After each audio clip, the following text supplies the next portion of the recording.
of you are new here, so I do just want to say a couple of quick things. First, I just want everybody to know that this is a completely screen-free classroom, right? So from the moment you walk through that door, please put all phones, laptops, anything with a screen on it away, just so that you are sort of present in the space before we actually start talking about the material for the day. I just don't want you thinking about what's going on out there. Right, I want you focused on what's going on in here. That doesn't mean you can't do other things, right? You can talk, you can do homework, you can read, you can go over your notes from last time, whatever, right? Just put the screens away. Right, what else? Okay, I also wanted to go over with you the group presentation assignments. So I've gone over everybody's sheets, those of you who are here on the first day. I have filed you all into particular groups, and right, all of this more or less was completely random. I didn't assign anybody to any particular group on purpose. So this is what we're going to be doing. Our first group is going to be going on February 14th. They're going to be presenting on Ovid and the values of the Augustan period in Rome. And is anybody from that group here? Okay, you're here, but none of your group members are. That's great. Okay.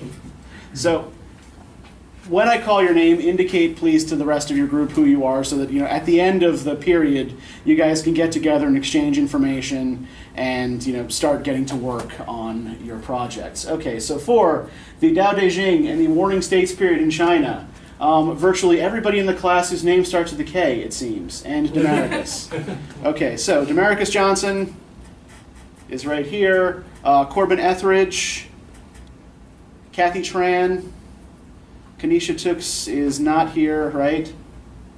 And Carmen Smith. Right, so you guys will be working on the Tao Te Ching. On the 26th of March, focusing on the occurrence of the Pillars of Islam in the 1001 Nights. Lola Carr, Jared Harkey, Sheldon Holtz, Jakayla Harris, and Brett Usry. Working on Rasa theory in the plays of Kalidasa on the 4th of April. Alicia Myers, Deandra Shipp, Tashana Wiley, who I think is not here, right? Caitlin Bailey, who is also not here, and Sarah Sellers. Working on oral traditions in the griot or Jeli in the Epic of Sunjata. Vivica Streetman, also not here. Tatiana Owens, is Tatiana? Yeah, that's you in the back. Yes, Aaliyah Gardner, Christopher Bivens, who is not here, and Victor Bush. By and large, I assigned people based on the preferences you indicated last time. If you weren't here last time, then I just assigned you where there was space. Final presentation on the 25th of April. Human sacrifice and religious ritual in Aztec and Maya culture. Oh, that's a fun one. Kristen Stokes is not here. Kishandra Shipp, Shantia Reynolds, and Wallace Harper, who is also not here. Okay, so those of your group members who are here, get together with them at the end of class, exchange information, make sure you know how to get a hold of each other. I will also be suggesting to each group particular sources that you might want to consult for your presentation to help get you started. Okay, so what you're going to be doing, right, each group is going to sort of start leading the class on their assigned day, right? You're going to do a 25-minute presentation on your assigned topic. You must use at least 3 secondary sources, and they need to be sort of good, valid secondary sources that you get through the library, right?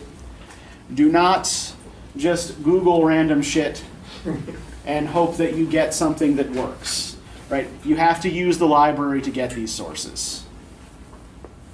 And you're going to have to provide a complete bibliography for the project as well. Now, each group only has to give me one bibliography, right? I'm going to assume that you guys are sharing sources as you're working. All right. You are also going to have to provide a write-up. Give me a short paragraph describing what each member of your group did, including you. right? I want you to rate yourself as well. And you're going to give each group member 3 ratings here, right, on these 3 dimensions here, from 1 to 5, 1 being the lowest, 5 being the highest. First, on responsiveness, right? Did this person respond promptly to emails, phone calls, and text messages? Did he or she show up for meetings on time and ready to work?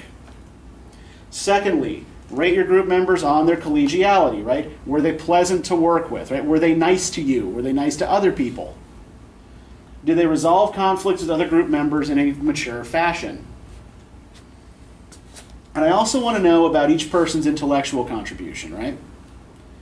Did this person actually contribute ideas, or did he or she just do what other people in the group suggested, right? It's perfect, it's entirely possible that someone will be perfectly cooperative and nice and responsive, but won't actually have any ideas, right? So I want to know from each member of the group, right, where the ideas came from, who did what, right? Who was responsible for what? And I want to make, and I want to see where people's stories actually match up, right? So be honest. And if you want the presentation to be good, here are a few things you should keep in mind as well. So I'm sure we have all had classes, right, where you sit in a dark room while somebody reads off of PowerPoint slides, right? Are those classes at all fun or interesting? No. Do they keep you in any way engaged? No. Not so much, right? I know they wouldn't keep me engaged, right? When I have to sit through meetings like that, it's really, really hard to pay attention. So don't put your classmates through that either, right? You can use PowerPoint if you want, but PowerPoint is usually best used sparingly, right? If you want to show visual images, for example, PowerPoint is actually really good for that. But if you're putting lots and lots of text onto PowerPoint slides, right, it's hard to read and people lose focus. So what you should be thinking about when you're putting together your presentation is what sorts of things engage you when you're in class, right? What do your instructors do that actually gets you to sit up and pay attention? Think about the classes you like going to and why you like going to them, and try to imitate those practices. So yeah, you can use any kind of visual aids you want. A good presentation is also going to be a well-integrated presentation, right? It's generally not a good idea if you get together once, give everybody a particular thing to do, and then all go off into your own corners, right? Then it's good, like the seams are going to show when you give the presentation. It's going to be obvious that you guys didn't really work together on this. I want to see you guys able to bounce information off of each other. It's probably great if you can even ad-lib it a little bit. But yeah, I want to see that you guys actually sat together and practiced the presentation together and worked on the whole thing together, right? So make sure that you have gone through your presentation at least a couple of times before you actually give it to the class. And make sure you time it as well, right? So if the presentation time is supposed to be 25 minutes, how much time should you actually, how long should it run in practice? If it has to run 25 minutes in class when you have to give it. When you are nervous and speaking in front of people, you tend to talk faster, right? So if you have to have 25 minutes of presentation, in practice, try to go for 30, right? If your presentation runs a little long when you actually give it, that's okay, right? Okay, finally, I do want you taking the research portion of this very, very seriously.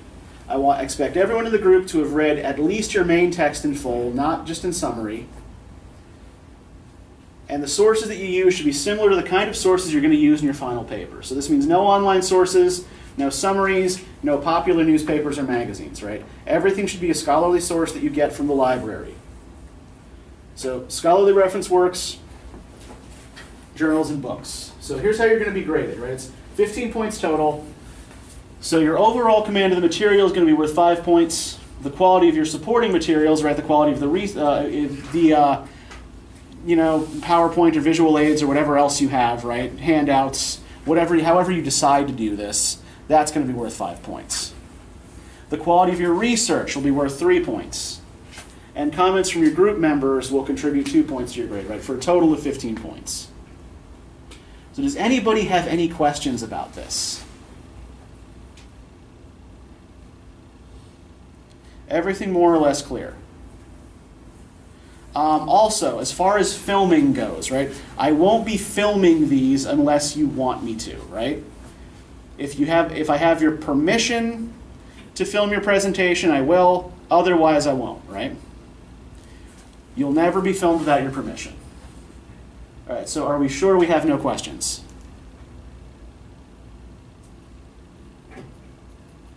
All right, if you come up with any questions, feel free to either come to my office hours and ask me or shoot me an email. Okay, so one more thing I just want to quickly talk about before we get started. So in Georgia View, if we go to the course homepage, and I should probably switch this to student view so that it looks like what you will see when you log in. Okay, so you already know the syllabus, the assignments, and everything, right, is all in the content browser here.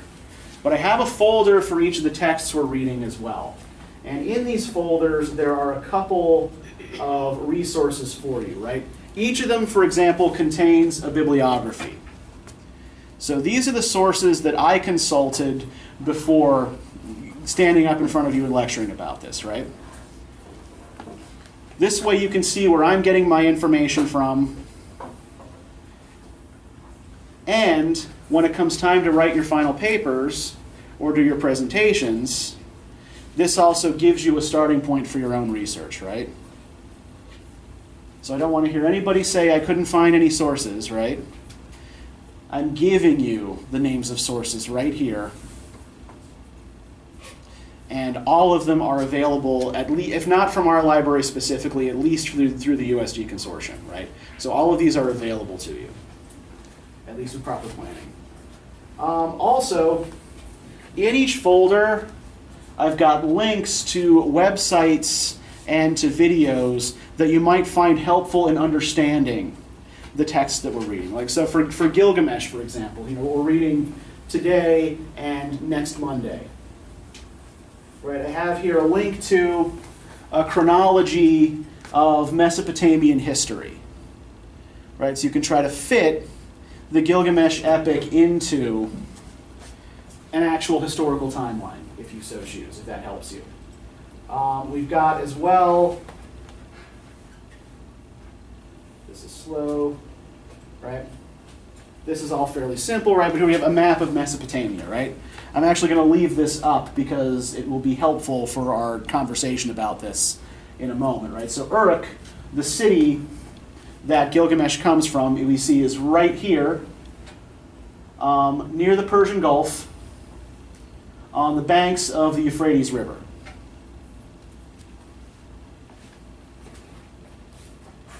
So this will help you sort of place where the action in the story is happening, right? We also have, come on, an embedded video here. Right, it's an episode of an old PBS series called Civilization. It's about art history. That is concerned primarily with Mesopotamian art, right? The art of the ancient Middle East. So if you have, if you have the time, the inclination, you can always go and watch this. And finally, I have here for you also History Files website. This is a site that's run out of the UK that will give you more information on ancient Mesopotamia if you want it. So these are all extra resources to help you understand the texts that we're reading. They're optional, right? You don't have to use them, but they are there for you to use if you want to. Now, I'm also, at the beginning of most classes, going to be playing some music. And the music will always have something to do with the text that we're studying. So when most of you were coming into the classroom, the music that was playing was the Hurrian Hymn to Nikal.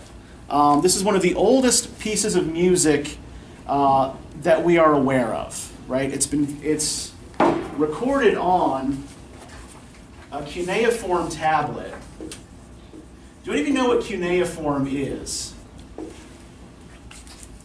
Yeah, what's cuneiform? It's like this like wedge shape, kind of similar to the sort of going along what the Egyptians did later on, but it's just using wedges kind of to imprint. Yeah, cuneiform is the writing system that was common to most of the ancient Middle East, right? Particularly to the Sumerians, the Babylonians, the Akkadians, and the sorts of people for whom the Epic of Gilgamesh was important, right?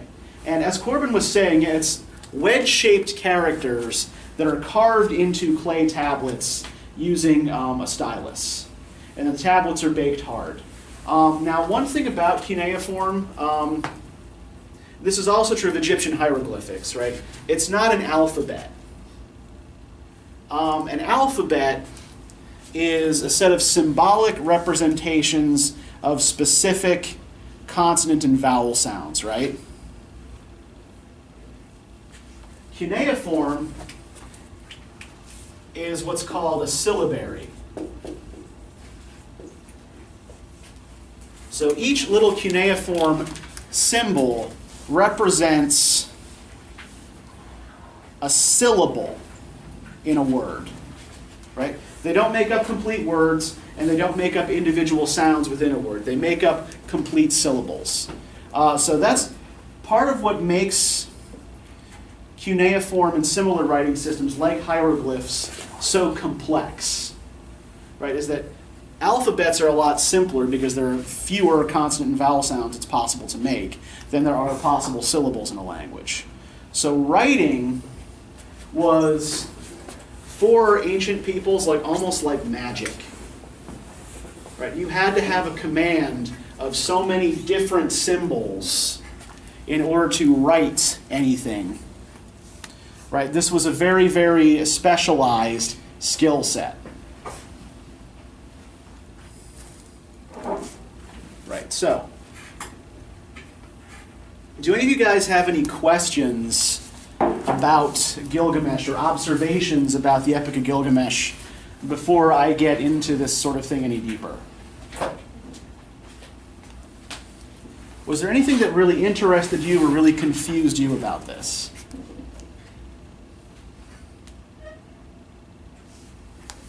Perhaps everything confused you.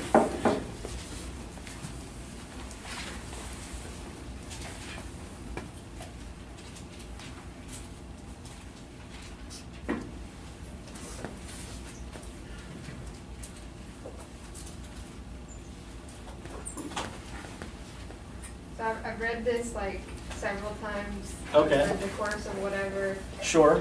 but this time, I don't think I noticed in the past just how romantic a lot of the interactions between Enkidu and Gilgamesh can be interpreted.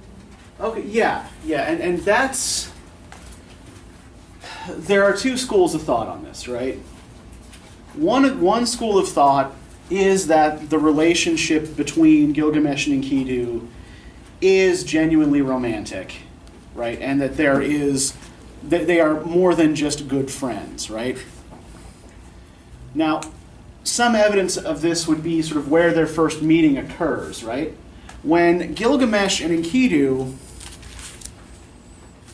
first meet, what's the situation?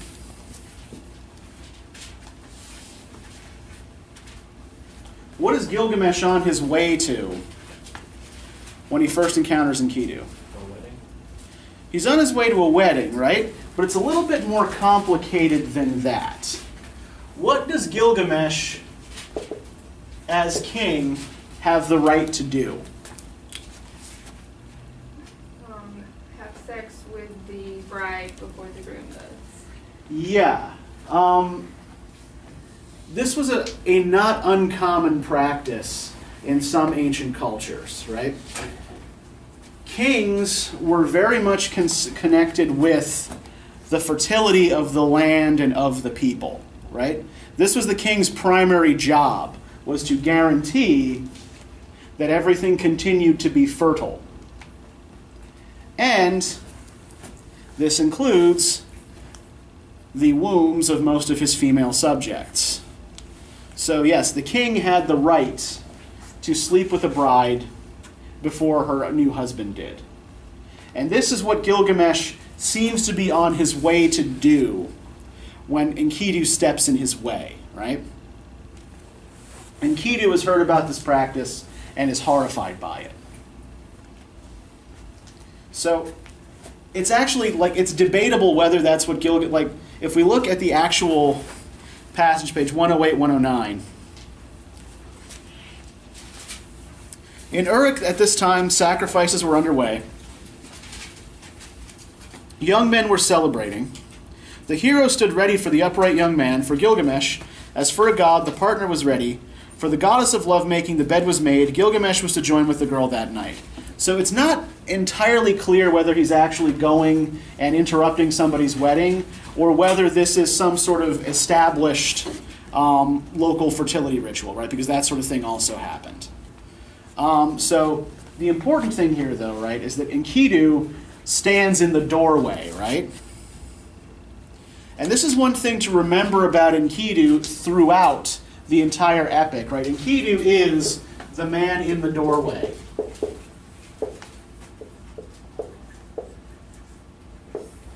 Right? Remember that image. He stops Gilgamesh from having sex with the girl. They wrestle, and who wins? Who is the victor in this fight? Enkidu approached him. They met in the public street. Enkidu blocked the door to the wedding with his foot, not allowing Gilgamesh to enter. They grappled each other, holding fast like wrestlers. They shattered the doorpost. The wall shook. Gilgamesh and Enkidu grappled each other, holding fast like wrestlers. They shattered the doorpost. The wall shook.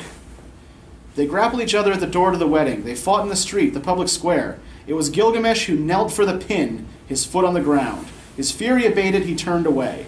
After he turned away, Enkidu said to him, to Gilgamesh, "As one unique did your mother bear you, the wild cow of the ramparts, Ninsun, exalted you above the most valorous of men, and Lil has granted you kingship over the people."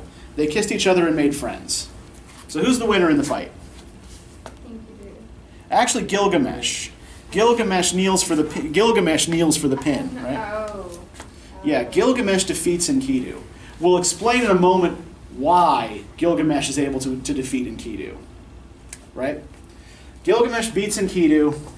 They become friends.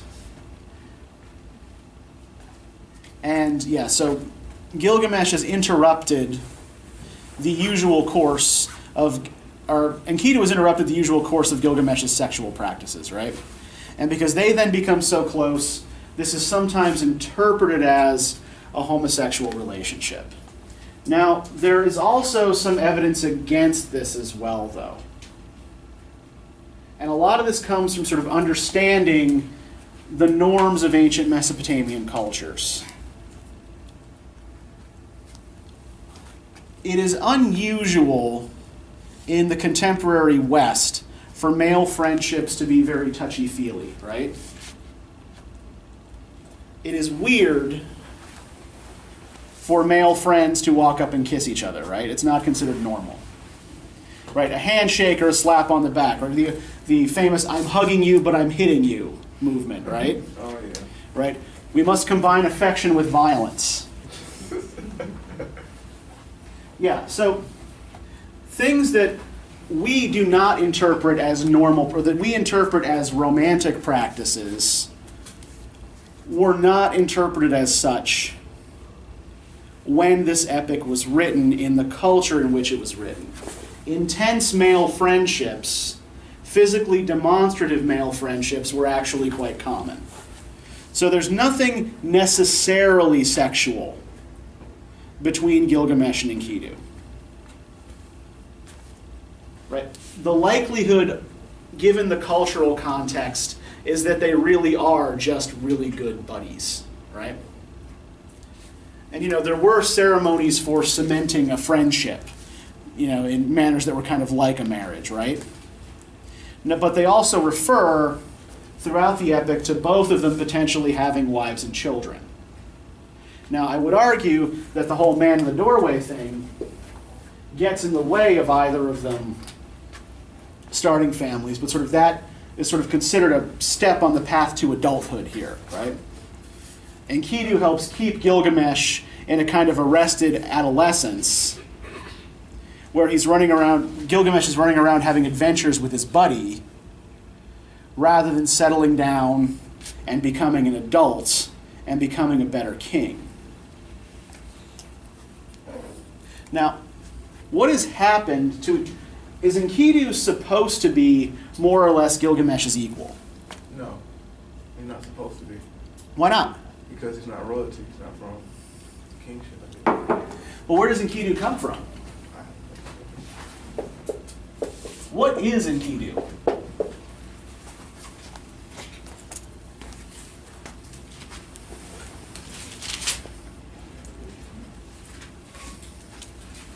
He started out like the very first section here, like with the animals. Yeah, Enkidu is a kind of beast man, right? Right? He's a man of the wilderness. He runs around on the steppe with animals. Does Enkidu have any parents? No. No parents, right? Why not?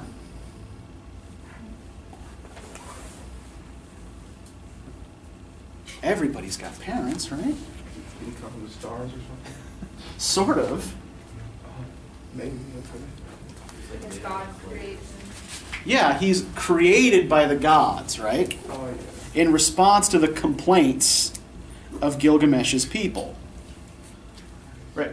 At the beginning of this epic, is Gilgamesh a good king? No. If he was a good king, there would be no need for Ethelman. Yeah, if he was a good king, there'd be no need for Enkidu to balance him out, right? That guy. Yeah. If we look on page 100, who, like Gilgamesh, can proclaim, "I am king"? Gilgamesh was singled out from the day of his birth.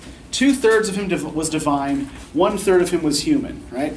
I don't know how that math quite works out, but go with it. So Gilgamesh is what we call a demigod, right? Yeah, Hercules would also be like certain. Yeah, some of the Greek heroes, a Hercules, Achilles, right? Yeah. Any hero who is part human, part divine, right, is a demigod. The Lady of Birth drew his body's image. The God of Wisdom brought his stature to perfection. In the enclosure of Uruk, he strode back and forth, lording it like a wild bull, his head thrust high. The onslaught of his weapons had no equal. His teammates stood forth by his game stick. He was harrying the young men of Uruk beyond reason. Gilgamesh would leave no son to his father. Day and night he would rampage fiercely. This was the shepherd of ramparted Uruk. This was the people's shepherd. Now, shepherd here, we may have discussed this when we talked about the occurrence of this image in the Enuma Elish last time as well. I don't remember if we did or not. But shepherd in ancient Mesopotamian cultures is basically a metaphor for king. Right? The people's shepherd is the king. Yeah, he's supposed to lead the flock, right? He's supposed to not just lead the flock, but care for the flock. Now, if Gilgamesh is forcing all of the young men of Uruk, it's unclear whether he's forcing them to make war or whether he's just simply forcing them to continually play this particular sport. If he's just making the people do what he wants all the time, is he much of a shepherd? No. Well, technically, maybe. You might not be leading them the right way. If he's leading them, but he's not caring for their needs, right?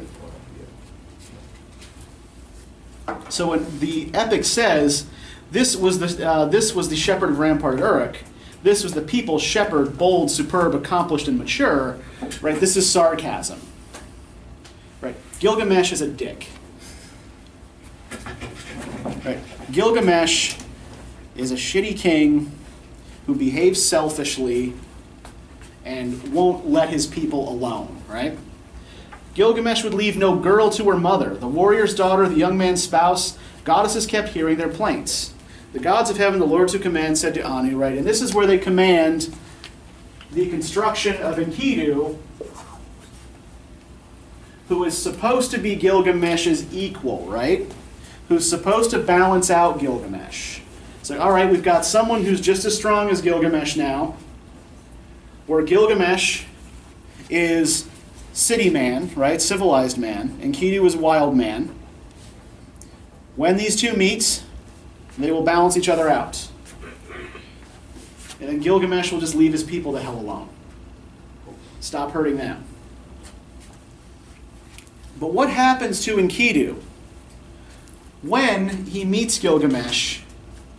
Is he still the mighty wild man he was created to be? Why not?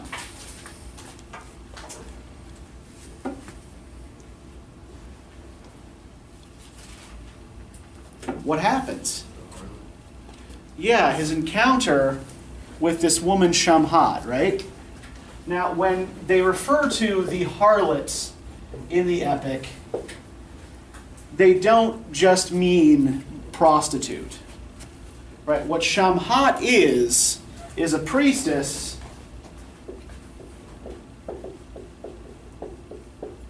of the goddess Ishtar, who was the Babylonian goddess of war, fertility, and sexuality, because those things all go together, right? Oh, yeah. And yeah, Ishtar's priestesses engaged in what was called sacred prostitution. Right? Essentially, it was a temple function. So that's what Shamhat is. She's not just some, she's not a prostitute that Gilgamesh finds on the street and goes and sends off to Enkidu, right? Now, she would be a more respected member of society than that.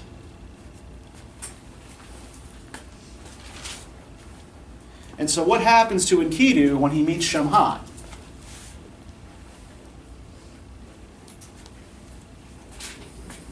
If we look on page 104, Shamhat loosened her garments, she exposed her loins, he took her charms. She was not bashful, she took his vitality. She tossed aside her clothing as he lay upon her. She treated him, a human, to woman's work, as in his ardor he caressed her. 6 days, 7 nights was Enkidu aroused, flowing into Shamhat. After he had had his fill of her delights, he set off towards his beasts. When they saw him, Enkidu, the gazelles shied off. The wild beasts of the steppe shunned his person.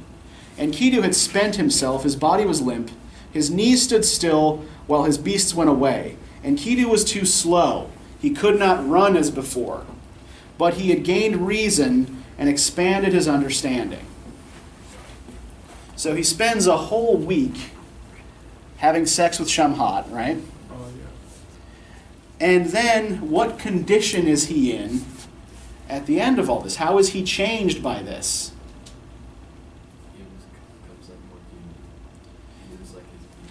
Yeah. Now, when it says she took his vitality, right, that's not just a euphemism there. She actually does seem to sap some of Enkidu's vital force here. Sexual energy. Yeah. I mean, energy, period, right? When they're done, he can't run as fast as he could before. He's not as strong as he was before. He has gained reason and understanding through contact with another person, right? This is the first other human being he's ever encountered. But it's like, did you ever have your mother tell you, like, not to pick up a baby bird because if it gets, the scent of human on it, then the mother won't come back for it? That's actually not true. The reason the mother won't come back is because you moved it and now she doesn't know where to find it. So still don't go picking up baby birds, right? But this is the same sort of situation, right?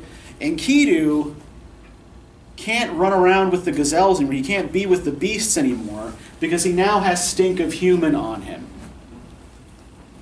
Right, his encounter with Shamhat, oh hello, has turned him into a human being and not a wild man anymore.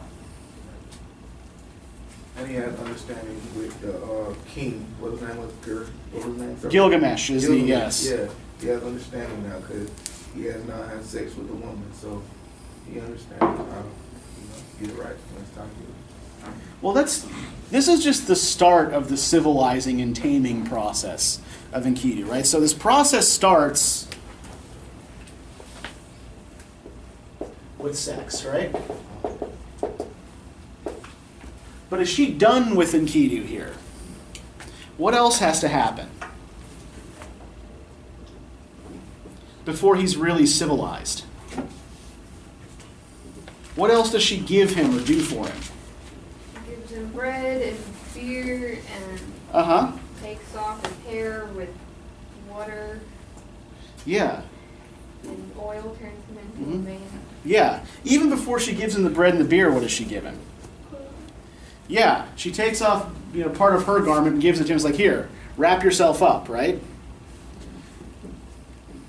So the sexual contact comes first. Then he has to put on some goddamn pants, right? So clothes. Then once he's got clothes, he has to learn to eat human food, right? He can't just subsist on clear water and grasses anymore. Why does it matter that the food he's given is bread and beer? That stuff only a agricultural community can produce. Civilization. Yeah, it does. Yeah, there are no rivers running with beer, right? If only there were. Right? Bread does not grow on trees, right? These are processed foods.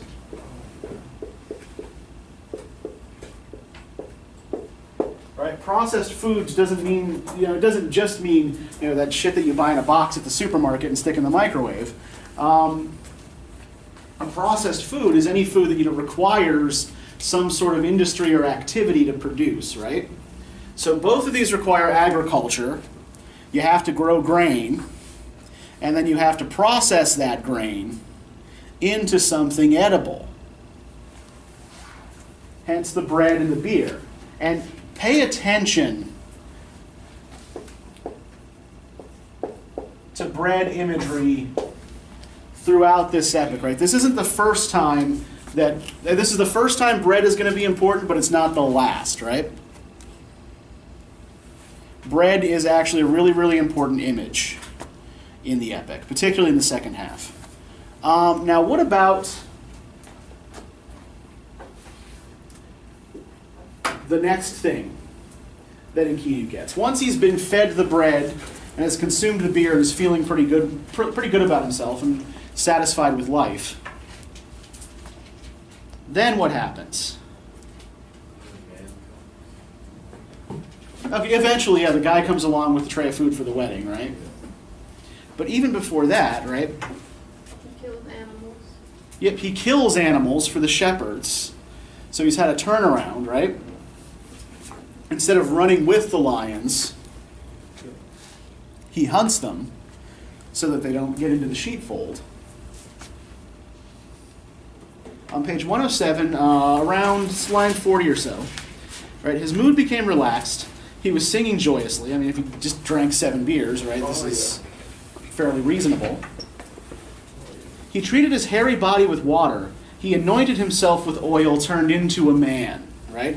The thing that finally turns him into a man, the thing that finally turns him into a human being, is a bath.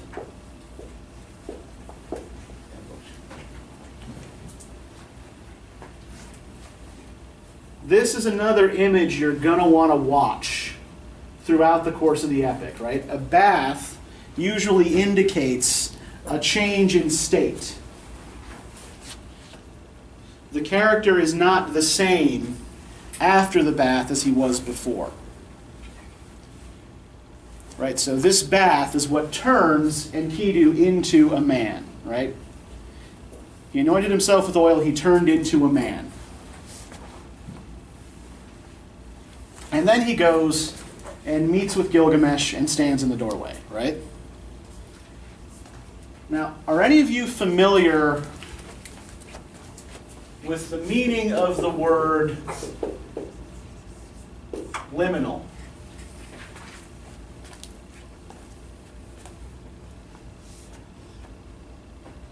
I will take your generalized silence to mean no. It's like something to do with the moon. It actually has nothing to do with the moon. It comes from the Latin word limen, which means threshold.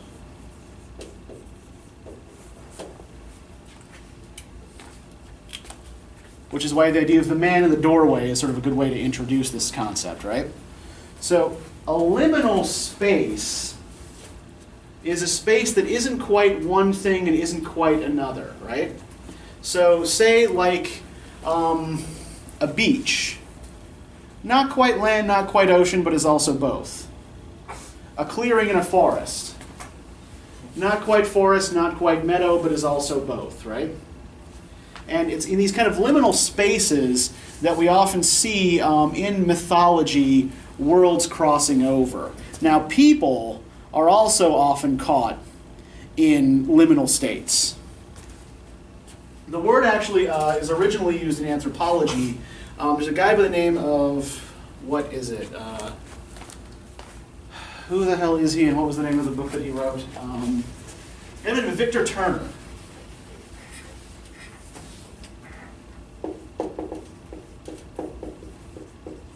And Turner wrote a book called The Forest of Symbols.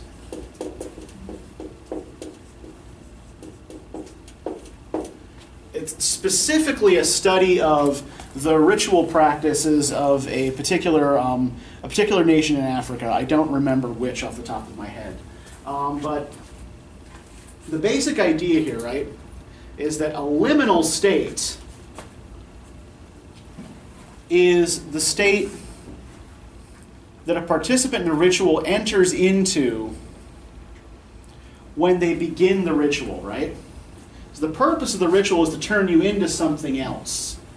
You are not the same at the end of the ritual as you were at the beginning. So the liminal state is the state in which you're still participating in the ritual, but you haven't crossed over into that new state yet, right? So you're in a kind of in-between world. So Enkidu puts Gilgamesh into one of these kind of in-between worlds. Right? He interrupts Gilgamesh in the middle of a ritual practice, to which Gilgamesh never goes back, right? Once he's finished his fight with Enkidu, does Gilgamesh ever go back to the girl? Right. His fury abated, he walks away, right? And then he and Enkidu make friends and go off on adventures together. So Enkidu is keeping Gilgamesh in this kind of locked liminal state. Now Gilgamesh is already, arguably liminal to begin with, right? He's a demigod, which means that he's not quite human and not quite divine, but is also both, right? And what about Enkidu?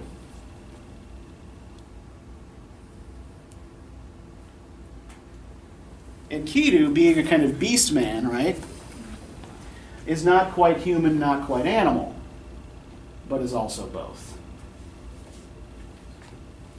So this is one thing that we kind of have to learn to navigate when we're looking at this particular epic, is we have all of these characters, all of these figures, and all of these places that are sort of caught in between, right? Caught in between two different states. And this sort of image of the man in the doorway, I think, is a good summation or symbol of that. Just looking to see how much time we have. Okay, plenty. Good. So now that our two liminal figures are pals, what do they decide to go off and do? Kill Humbaba. They're going to go kill Humbaba, right? Who or what is Humbaba? Guardian of the Cedar Forest. Yes, Humbaba, good, is the guardian of the Cedar Forest. And where is said Cedar Forest?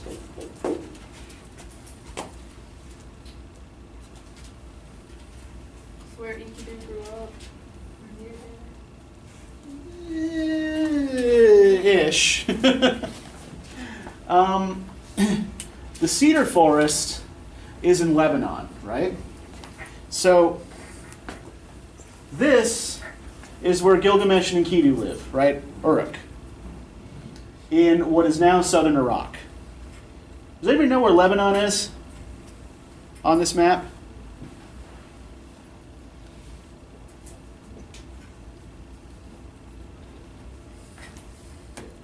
Yeah, right about here, right?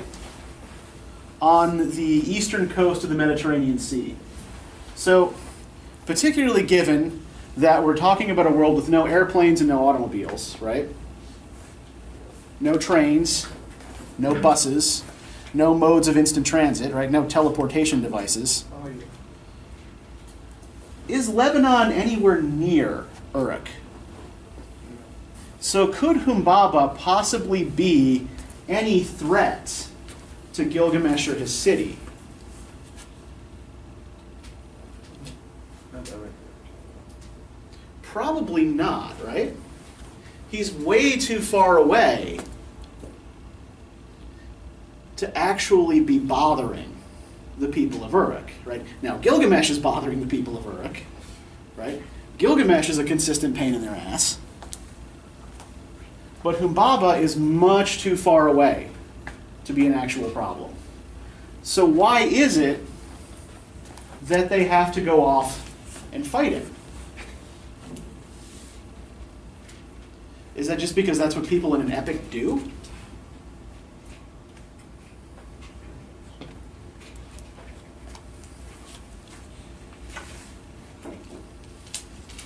What's the point of going off and fighting Humbaba? Do you have- Gilgamesh wants to make a name for himself because he's not immortal. Yeah, it's about glory, right? If you look on page 110, Gilgamesh made ready to speak, saying to Enkidu, "There dwells in the forest the fierce monster Humbaba. You and I shall kill him, and wipe out something evil from the land." Enkidu made ready to speak, saying to Gilgamesh, "My friend, I knew that country when I roamed with the wild beasts. The forest is 60 double leagues in every direction. Who can go into it? Humbaba's cry is the roar of a deluge. His maw is fire, his breath is death. Why do you want to do this? The haunt of Humbaba is a hopeless quest." Gilgamesh made ready to speak, saying to Enkidu, "I must go up to the mountain forest. I must cut a cedar tree. That cedar must be big enough to make whirlwinds when it falls." Enkidu made ready to speak, saying to Gilgamesh, "How shall the likes of us go to the forest of cedars, my friend? In order to safeguard the forest of cedars, Enlil has appointed him to terrify the people, Enlil has destined him 7 fearsome glories." Do any of you know who or what Enlil is, by the way?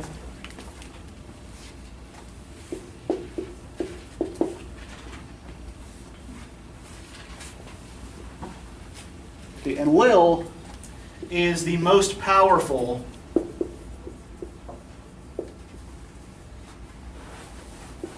of the Mesopotamian gods. Right? He's a god of wind and storms. So he is the god you pray to calm him the hell down so that the rivers flood just enough to make your lands fertile, right?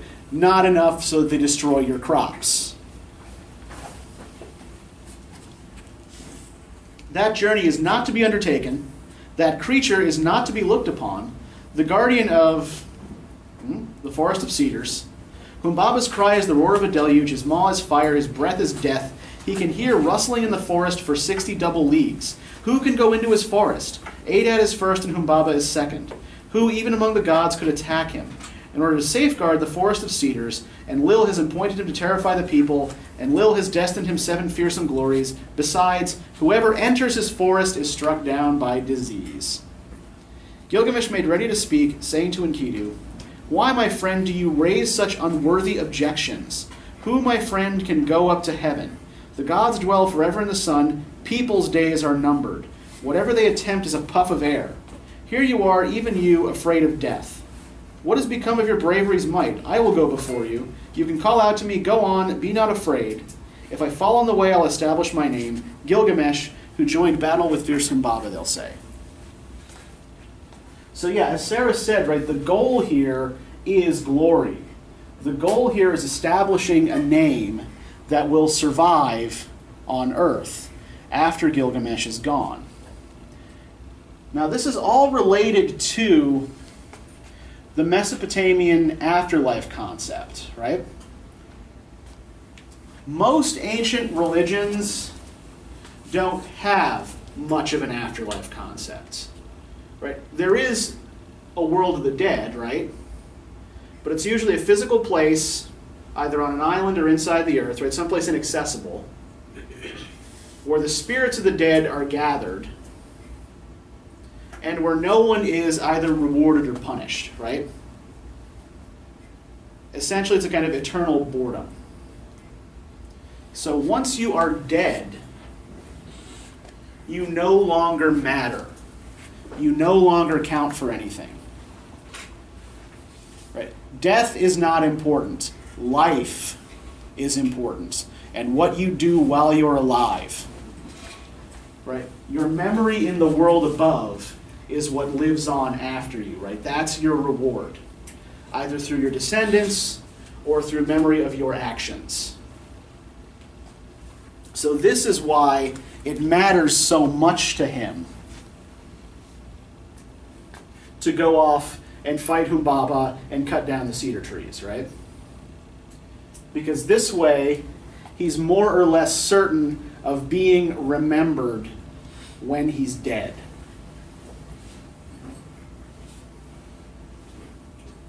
And not just fading into obscurity. So how does the fight with Humbaba go? How does this work out?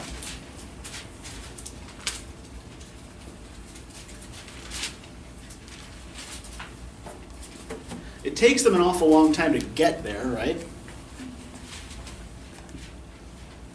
Gilgamesh has all of these prophetic dreams that Enkidu explains for him, right? And it's actually kind of, the dreams themselves aren't all that important, right? And I know that sort of the tablet on which the dreams are recorded is extremely repetitive, right? Same thing happens before each dream and after each dream, right? Does anybody know why so many parts of this are so repetitive? People remember them before there was writing. Exactly, yeah. That's showing the roots of the epic in what we call oral formulaic literature.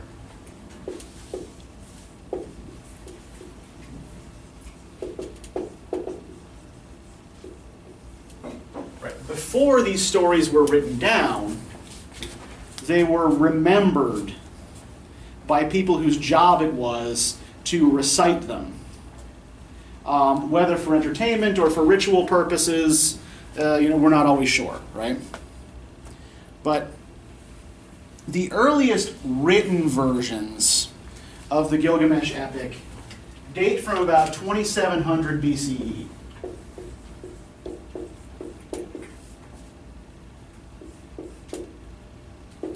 Right, we have a series of episodic poems in the Sumerian language. There's no consistent plot to them. They just all feature the same hero, right? They're just all poems about the exploits of Gilgamesh that are otherwise unconnected, right? There's no plot that links them all together. Dating from around 1800 BCE, we have what we call the Old Babylonian version. This is where the story starts to take its more familiar shape, right? Gilgamesh and Enkidu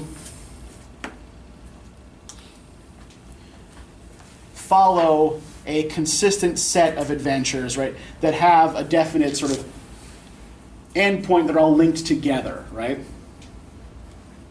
But the Old Babylonian version is incomplete. The most complete version we have is, unsurprisingly, the latest historically, dating from about 1200 BCE. So this is still ridiculously ancient, right? You know, we're looking back here, you know, over 3,000 years in the past. What we call the Standard Akkadian version.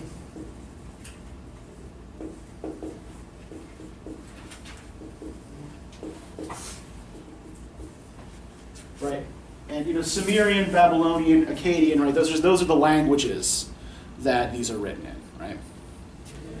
We can attribute the Standard Akkadian version to a single individual, a priest by the name of Sin Leke Unini,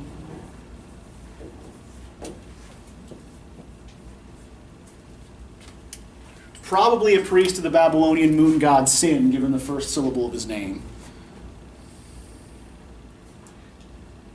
And what Sin Leke Unini does is add a little prologue at the beginning that describes all of Gilgamesh's accomplishments before we start getting into the epic. And he also seems to sort of up the kind of metaphysical content, the philosophical content, in the second half of the epic, which we haven't got to yet.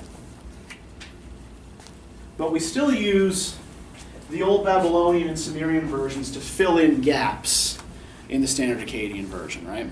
Because the tablets are damaged, and so there are portions where we don't have the entire story, right?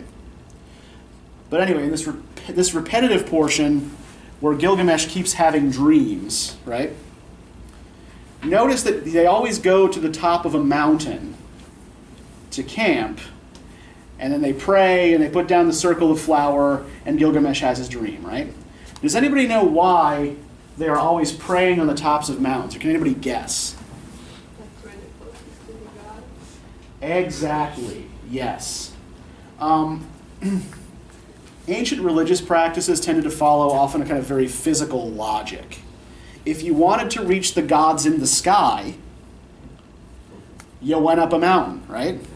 If you wanted to sacrifice to the gods in the sky, what did you do? Okay, you sacrifice your oxen, and you barbecue it, so the smoke goes up to the sky gods, right? They receive that, and it's pleasing to them, and, you know, they decide that they're not going to kill you. If you want to sacrifice to the gods in the earth, what you typically do then, you know, like the underworld deities, that sort of thing, right? What you would typically do is dig a pit, sacrifice your animal, and let it bleed into the pit for the underworld spirits, right? So you physically attempted to get as close as possible to whichever gods you were actually trying to contact. So that's why they keep going up mountains, right? If he wants to have, you know, dreams inspired by the sky gods, he has to be close to the sky gods in order to do it. Okay, one more thing that I want to look at here before I let you go, right? So they find Humbaba, and they happen to get lucky, right? Humbaba doesn't have all of his 7 fearsome glories. It seems like he can take his divine power on and off, right? And they seem to catch him by surprise. He doesn't have all of his 7 glories on him. So they're able to capture him fairly easily. And what does Humbaba do when he's captured?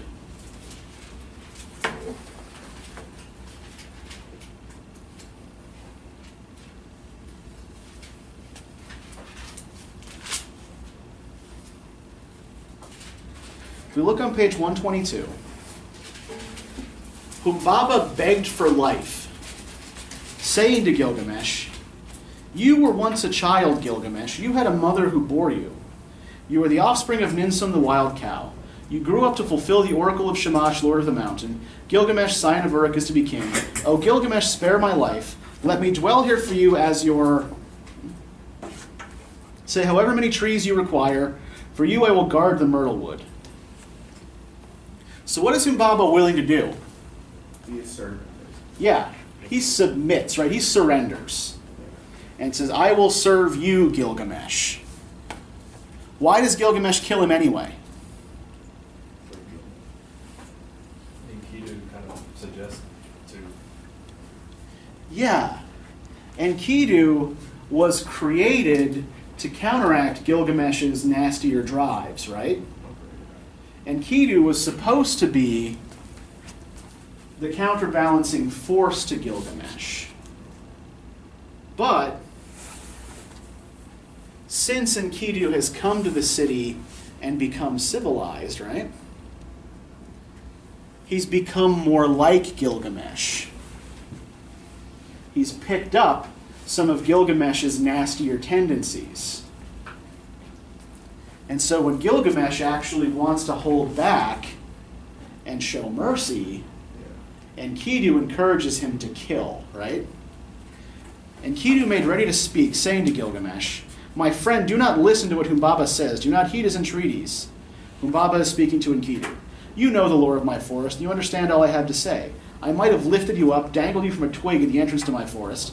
I might have let cawing buzzard, screaming eagle, and vulture feed on your flesh. Now then, Enkidu, mercy is up to you. Tell Gilgamesh to spare my life.